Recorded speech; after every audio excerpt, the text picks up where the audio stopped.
Hello, I'm Linda Seith from The Layered Onion. Thank you for joining us. We will be listening to our amazing creators talk about their art and mental health. 48 million artists all over the world share this lived experience. The Layered Onion was formed to create a supportive community, allowing the creators to focus on their art, bringing their work from the shadows to receive the recognition and opportunities they deserve. Each podcast will feature an artist who talks about their creations and mental wellness. Art is healing. We hope these discussions will inspire you to appreciate the stories behind the creations and, more importantly, inspire your inner creator. Together, we can tackle the stigma surrounding mental health.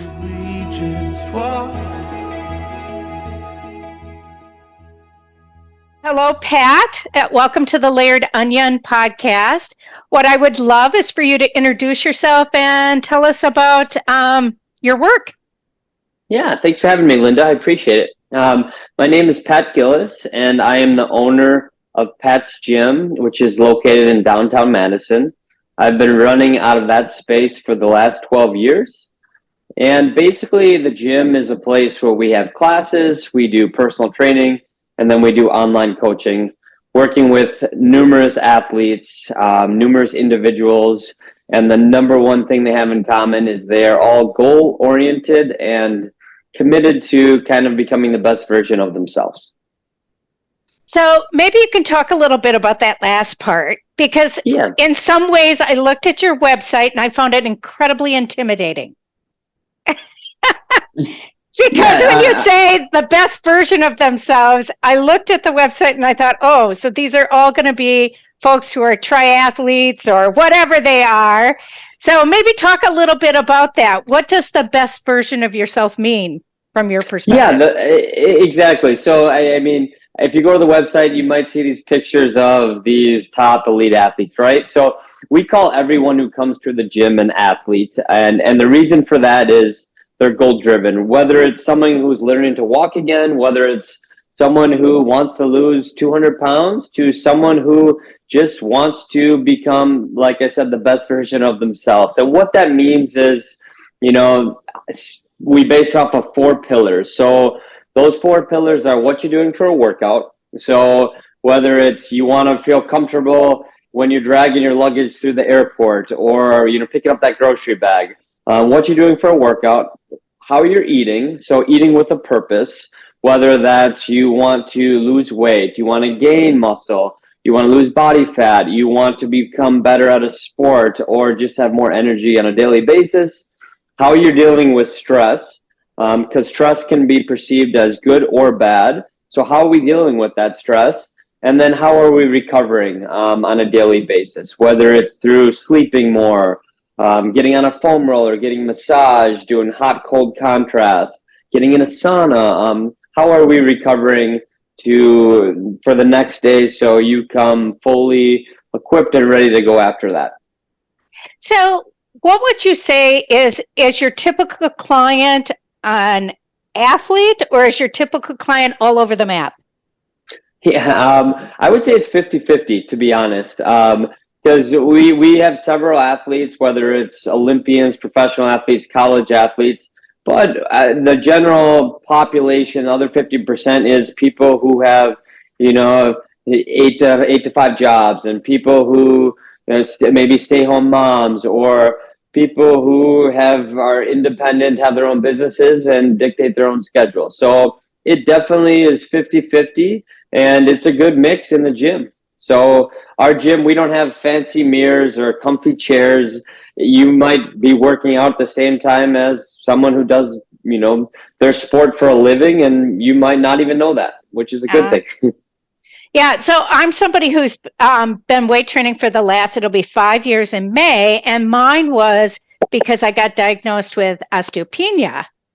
Gotcha. And I didn't want to go to osteoporosis. Unfortunately, I did, but that was my motivation. So and when you think about goal-oriented, that's a lot. I think maybe some of your clientele are in that, trying to make sure that they don't go to a certain direction. 100%. So I mean, like you said, what does it take for the person to want to work out, right? So sometimes it's an extreme case of, let's say someone had a heart attack and they know if they do not get healthy, their life is at risk.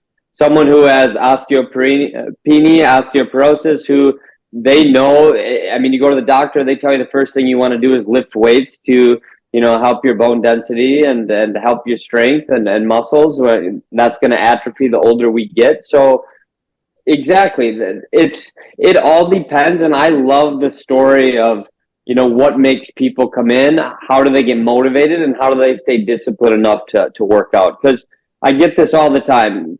I need someone to motivate me, right? And that's not always the case, because I love working out. I'm probably a rare case of someone who does, but I'm not motivated to do it every single day. I just have the discipline habit now where I know I'm going to do it, if that makes sense. Well, it does. I have had a walking buddy for 26 years. So it's something we've just done. And if you don't do it, you feel, Right. Right? Well, I've never heard anyone regret doing a workout, right? That's what I always tell people. You might regret not doing it, but you're never going to regret doing a workout. Mm-hmm. So let's turn a little bit to your collaboration with the Dane County Food Collective. So I've been interviewing a lot of the different folks with the Dane County Food Collective, and one theme that I guess I just didn't realize the depth of is all the mental pressures that are really in the food service industry.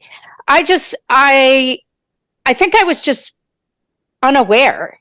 And I've been hearing so many stories of just the intense from all sorts of angles. So maybe you could tell me a little bit about the collaboration. How did it come about?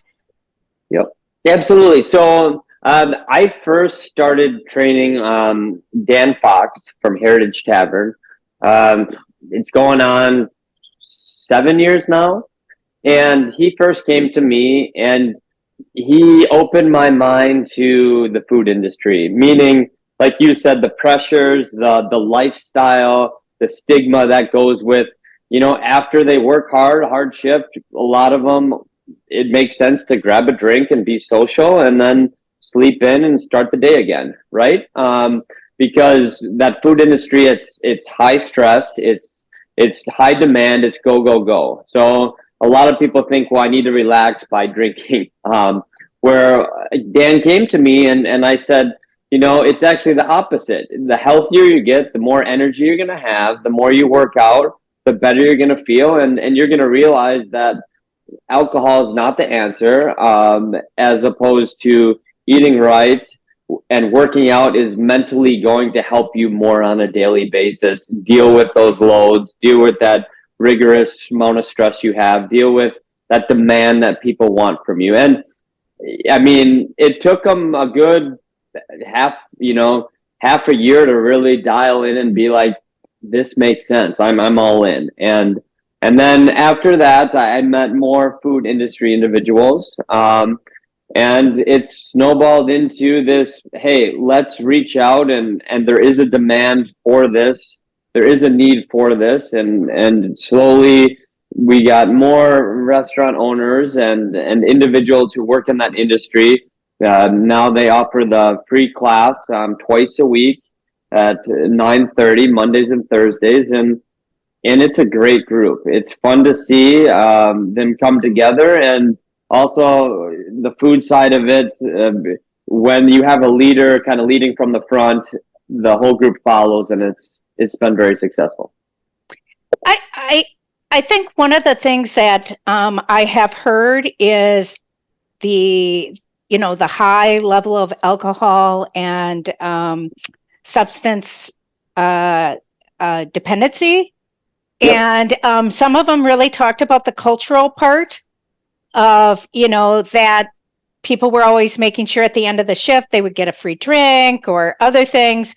And I guess, of course, I've never been there at the end of a shift. And so it was just really interesting to me at how much culture plays into some of the lifestyle issues that we've gotten used to.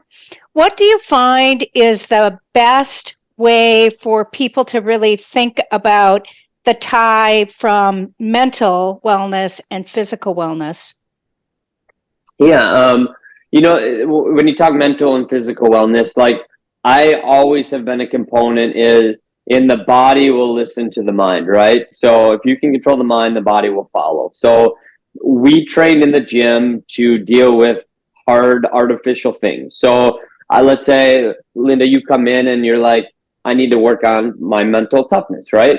We might put you in an uncomfortable position that maybe the voices in your head are going to say, I want to give up. I want to stop, but you find a way to push through, and that carries over to when things are tough in life, like work, family, whatever it might be, where now you have the strength to kind of fight through that, push through it, and get success. And that's contagious. And over time, that happens more and more. And so directly relating to gym, the physical aspect to the mental aspect, I think that's a great way to train, and we do that all the time. So a stat, and actually I don't know where, a stat came out just from Wisconsin. Let me even tell you about it because it was so disturbing. 1 in 10 Wisconsin teens attempted suicide in the last 3 years. Half are dealing with depression and anxiety. We have a whole generation coming up who mental wellness is going to be just critical. What are the kinds of things that we can do to, and many of them are doing soccer and are doing a lot of, have you worked a lot with the younger folks that are really under this kind of pressure? Yes, we train a lot of teens and younger who are dealing with pressure from, siblings to peers to social media. And you go to the doctor, and the first thing they're going to prescribe to you is you need to work out and you need to eat right, because that's when serotonin is released. You're talking about doing sports. A lot of people, if they have that group environment, helps. But working out, I think, gives confidence. It gives you biological, healthy aspects that you can carry over. It gives you the mental toughness. And it gives you an outlet and stress relief where, it carries over everything. So I strongly suggest, and I know my kids are into working out. They weren't forced, and it took a little time to realize, hey, it can be fun. And when we talk working out too, it doesn't have to be come in, I'm going to destroy you, make you want to throw up, make you feel bad. No, it's each person's different, and you come in and we need to dictate, hey, if you're in a mental bad state of mind, how do we get you out of that with working out, whether it's talking, moving, walking, some type of thing, stretching, mobility, that's going to help you feel better. Well, I think when you're severely depressed, and I've been there, frankly, it's just hard to get out of bed. And the thought of going one step further, what are some things that people could just do to even just help when, they're in a spot where they're just trying to get past that first obstacle that might get them on a path? You're right. I think when we talk about it's hard to get out of bed, right? Goals help. Setting a goal, finding a right goal, finding a realistic goal. So whether that's my goal is to get to the gym once a week, or my goal is to do something at home 5 minutes a day, workout wise. So that's where the online coaching comes in, where I work with individuals who have no gym, no setup. They only have, let's say, their apartment bedroom. We find ways to get them healthy, get them moving. But it comes down to, let's set a goal. Let's set a tangible, reachable goal that we can agree on, that you can commit to, that you're going to set yourself up for success. I think that's extremely important. And a lot of times when I'm not doing anything, when I have too much time to think, a loud mind, and I don't feel it, that's usually when, some bad thoughts can come into the mind. So finding ways to incorporate healthy options that you will see the benefit and reward from, I think, goes a long way. Mm-hmm. So what I hear loud and clear from you is about goal setting. Loud and clear. Sure. Good. And good. one of the things, got that across. You got that across. And one of the things that I think is, like in my case, having a coach, it is the accountability. Mm-hmm. And how, but a lot of people can't afford a coach. So what are ways that people can help themselves be accountable to themselves if they can't have the ability to have a coach? I mean, if you can't have a coach, everyone most of the time has a sibling or a friend to help them be accountable, right? So let's say you reach out to two of your closest friends and be like, hey, I need help of doing this. I'm telling you I'm going to do this, whether it's with you or by myself. And here's a group chat every Monday at 7 a.m. I'm going to do my 30-minute walk. And I'm going to write it down. I'm going to post it. I'm going to text you it, and it's there. So having those peers, the family, friends, if you can't afford a coach, or there are groups out there that, like the Food Collective, where it's free. All you have to do is show up. You come with your team. You will have that camaraderie, that group of texting you of, hey, where are you at? Why aren't you here? What are you doing the night before to set you up for success? Where I think reaching out to people helps. Well, that is one of the things I really wanted to make sure that everybody knew was available in the food service, in the food service from farm to table, serving the table, that twice a week they can come to your gym, and your gym is on Main Street? Yep, East Main Street, which is right across from Brearley, or I should say the Breeze Stevens Stadium. It's in the same building as the sugar distillery as well. Okay. And they can come 9:30. And are those kind of like, so what if that group is a mix? Like you have someone who's brand new, and then you have people who've been doing it. How do you incorporate and make it so that person doesn't feel intimidated? Absolutely. I mean, we've been doing this for a long time, so all of our coaches can make any exercise easier or harder. Lots of modifications. So if you come in, it's your first time and you have no history of working out, the coach is going to probably spend a little extra time with you, make you feel comfortable, and make sure it's pain-free and you're doing movements that fit your needs. So even if, let's say, we write the whole workout up, every exercise we can modify it to make it super easy, super light. Or let's say you have an experience and you work out a ton, we can make it harder for you too. Mm-hmm. Okay. So if you reflect on kind of your 12 years at the gym, what do you think has been the most valuable tools for people who are struggling with depression, anxiety, stress, overwhelmed? Maybe they have other, mental health challenges. What have you found to be the most effective?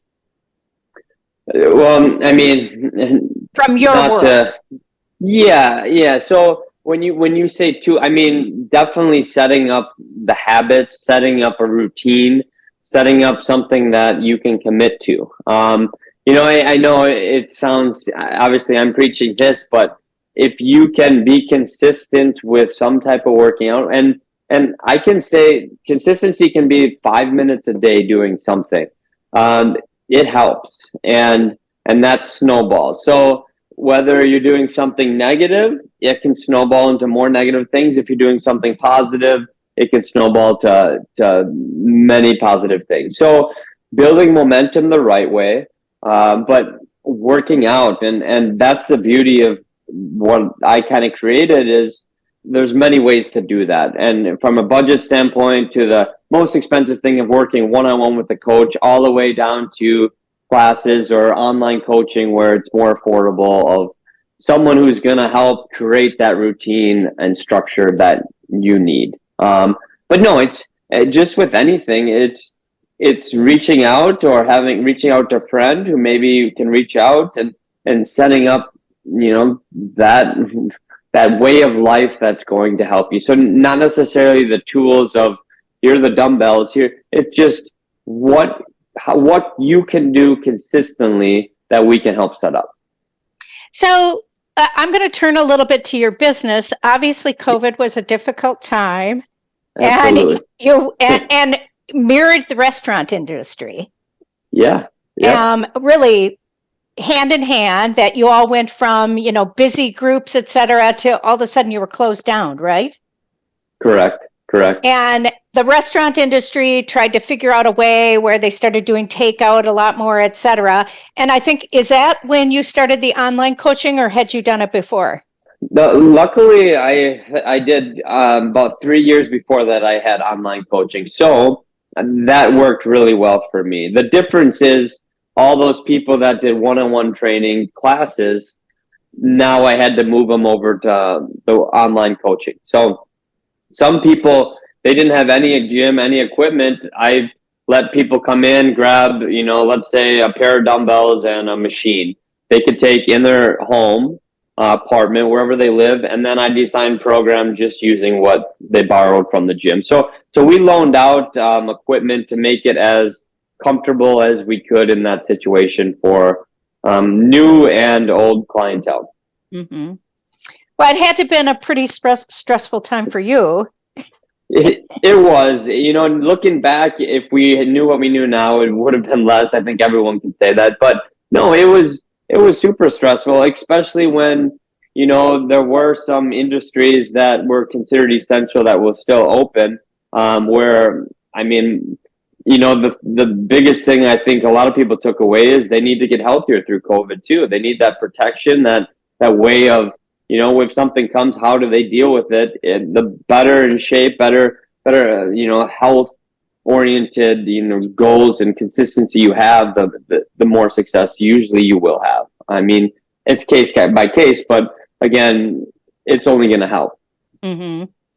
Well, I think it has taught us all about how to be, I think, creative in different ways.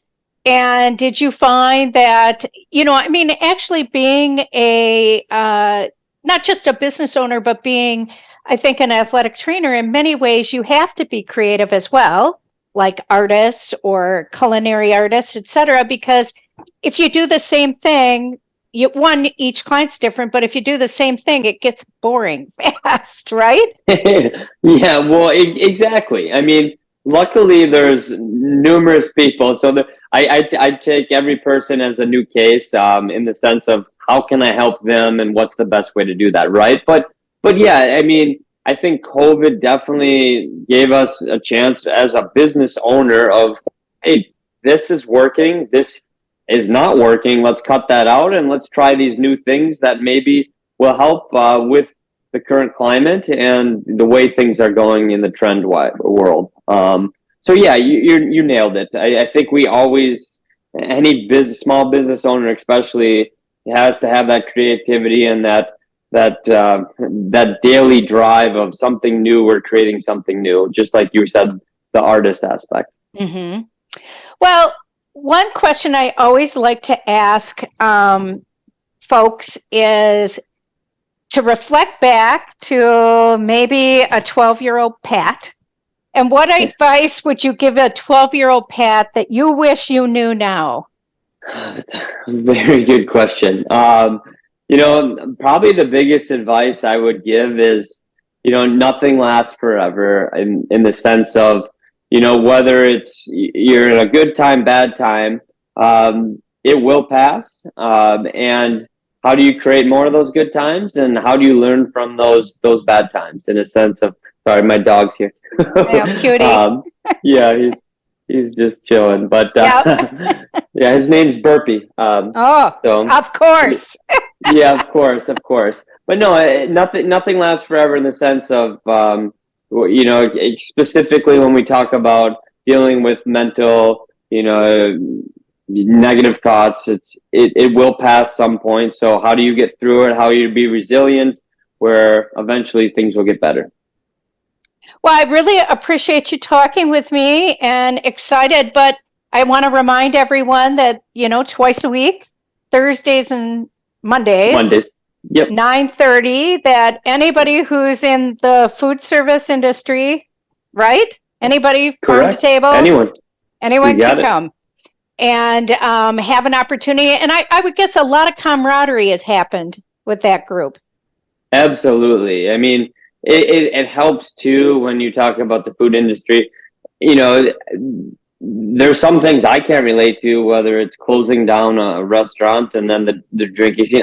Like you said, I was not aware of it until they told me that. So it helps having people have that perspective of, hey, we know what this industry is like. We know the good, the bad of it. This is definitely a way that we can come together and be productive and make things better overall.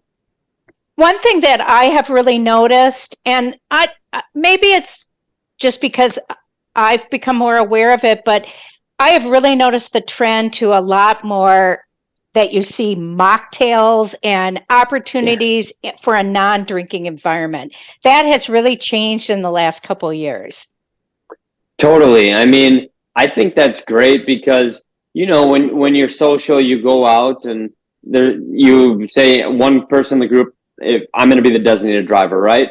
So what do? They sit there and they're awkward drinking a water. Now you have someone who's drinking something that looks like a cocktail so they can fit in, they can feel a part of it, and then they don't have to worry about the alcohol content. So I think there's a lot of people, maybe they would go out more if they had those options and feel part of the group without drinking. So I like that trend. I like that industry. In fact, most of the restaurant owners I know have a really good mocktail list. My wife and I don't drink, but when we go out, she loves checking out that list. So yeah. I see that trend for sure, and I think that's a very good thing. Yeah, me too. So, well, thank you, Pat. I really appreciate your time, and absolutely. You keep it up, Linda, with that working out, and the more time you get with the weights, the better that's going to help that osteoporosis. So. Well, we actually ended up figuring out I had a parathyroid issue. That was my. Okay. So gotcha. Now that that's resolved, hopefully it'll go in the right direction. So good. All right. Well, I really appreciate your time and having me on, and hopefully we'll talk in the future. Yep. Sounds good. Thank you. Thank you for joining us today. It is an honor to talk with these amazing creators. You can see and read the artist's work in The Shallot, our journal of mental health, art, and literature, or on our website, thelayeredonion.com.